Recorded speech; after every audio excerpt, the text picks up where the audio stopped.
Hello and welcome to Country Life in Morocco.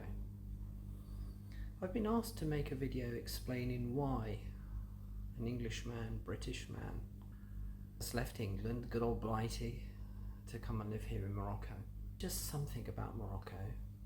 Grown to love the country, love the culture, and love the people. Yes, the weather hasn't helped back in UK. I've been more and more drawn to come out here and live here on a permanent basis, and that's what I did back in April. I think with England, the climate, the weather gets a little bit depressing at times. I'm really not a person who deals with winter very well. I do not like the cold, dark winter's days. Don't mind a bit of snow, but I don't like the greyness and the fog and the mist and everything else.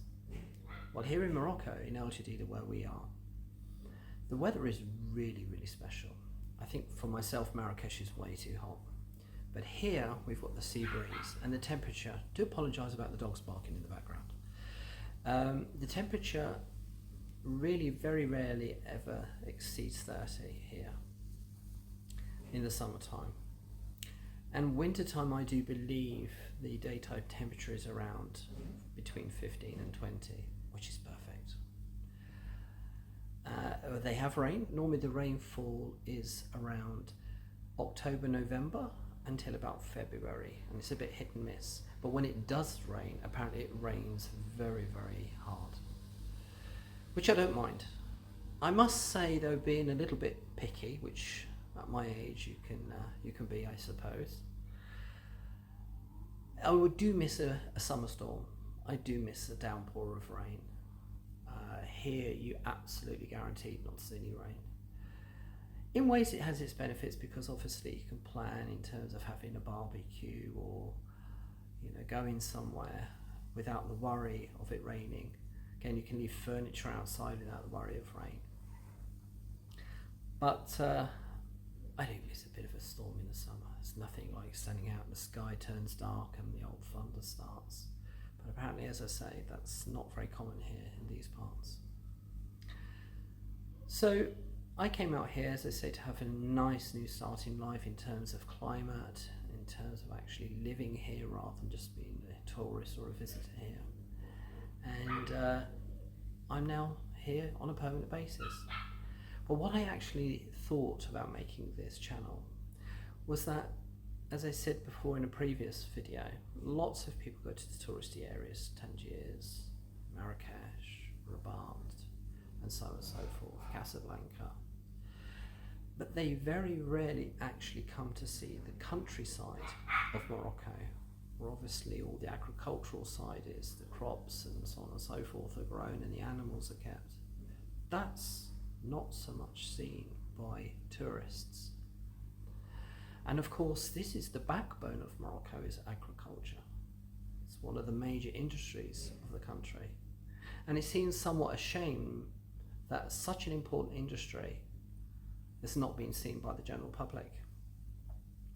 Now, as I say, this is my very first channel, so forgive me for any errors and mistakes that you find in the video, but I'm trying to document the life on a day-to-day basis as it actually happens for the Moroccan people here, and how they live, and the simplicity how they live, and how they make do with the most basic of things. Things that in England we would just discard and buy a brand new one. No, not here. Everything has a use. And things that perhaps started a life as one appliance can end up as another appliance. Again, here they tend to use old car wheels and tyres. They cut them and turn them inside out, and they use them as water troughs for the animals and things like that. Just small things that you see that you can recognise, and you think, how ingenious is that? That they've used that where we would just take it down to the local tip and dump and discard it. That's not the case here. They simply do not have the resources, and they simply do not have the funds in order to do so. Again, in 2023, I think it's really quite surprising how many properties actually do not have electricity, or if they do, it's very, very basic electricity. Most people here have a very simple toilet, a very simple shower, very often like a canvassy type of thing with a hole in it, and they will shower under that. They don't have the luxury of heating the water or chilling the water. They have that shower as they find it. Most of the water here is supplied by wells.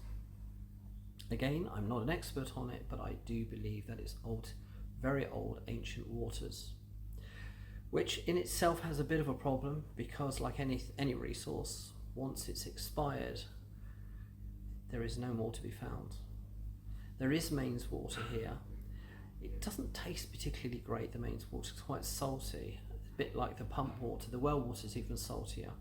So it's only suitable for certain agriculture to grow. Not everything is happy with salty water. And unfortunately, one of the symptoms and signs, so I've been told by the farmers, once the wells are starting to get close to running dry, is they appear to become more saltier with time. And that's, as I say, a strong indicator that the well is starting to run dry.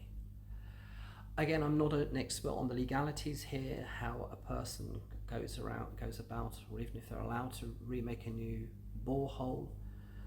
But again, there's only so much water underneath that they can use.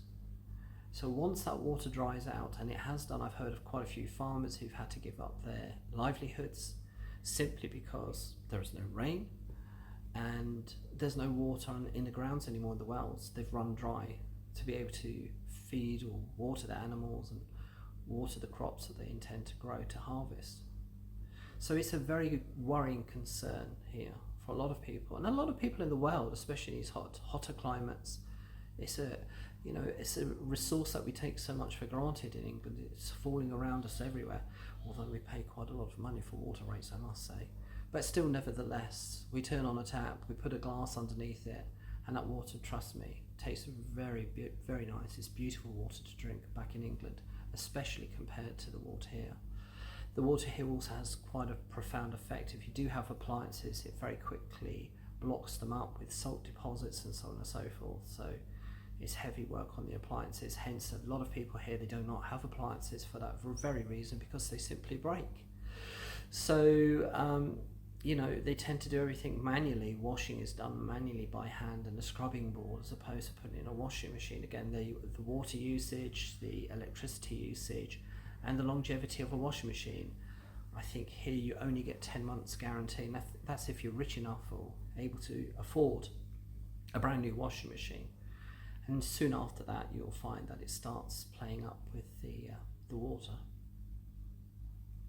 But nevertheless, again, one of the strange things for me that I found was that I found it very, very difficult to drink the well water. It's incredibly salty. I don't know what it's like for the old blood pressure. I don't think it does it very much good at all. But they drink it. They do not have the luxury of going and buying bottled water and stuff like that. So they drink it, and they give, as I say, they give it to the cattle. But so what we're going to try to do is document these particular things as said. And as we go throughout these series, I will tell you a little bit more about myself and perhaps an insight of life here and how I find it as an English person. One thing I would like to add is, as mentioned in the previous video, I managed to understand bits of Moroccan. Nothing fantastic at all. So the language is an issue, and I'm a strong believer that when you live in a country, you need to learn the language. We always complain about foreign people coming to other countries and not speaking the language, and I don't want to be one of those moving to Morocco and not speaking their language. Moroccan is difficult because it's a dialect. And depending on where you go in Morocco, it depends on the dialect. Now, obviously, one of the major dialects or languages here is Berber. The people around here, the farmers around here, do not speak Berber. They tend to speak Moroccan. But because a lot of them are what we call ummi in Arabic, illiterate, they are not educated in the Arabic language nor the dialect. So educated people here in Morocco, predominantly, a lot of them will speak French.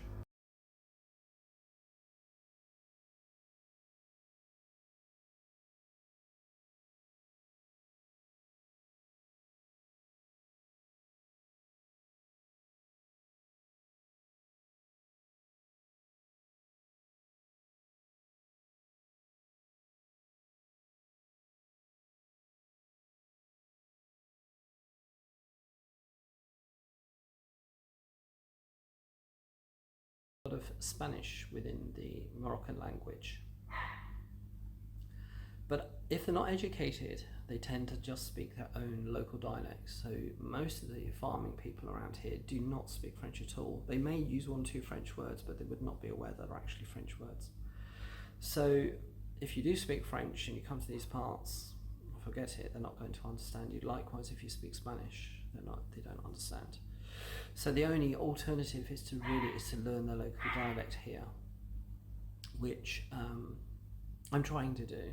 It's not very easy because obviously it's not written Moroccan as a language, so you literally have to try and learn the words as you go, and unfortunately some of them are quite difficult to pronounce.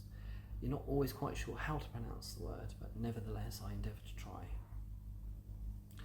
So thank you, and I do hope that's given you a little bit of an insight into my background and why I decided to come here and why I decided to make videos of these people and their day-to-day living and their day-to-day struggles. I think it's a very good educator. For me as an English person, I wasn't aware of how they lived and how they survived. Again, they don't have access to tourism money.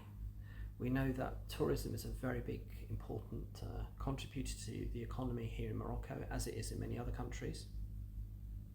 But because these areas are not touristy areas, they do not have the privilege of that extra income.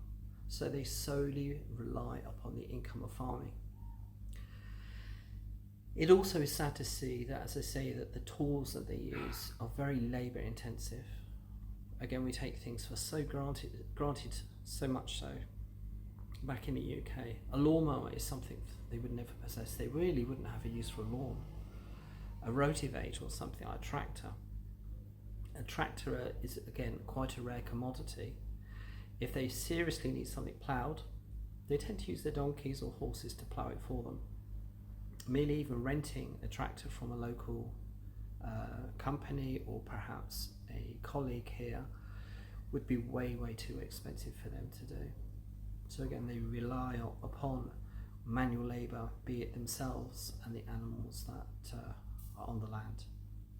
So thank you very much indeed. If this video was informative for you, please click the like and the subscribe button, and see you in the next one. Bisalama.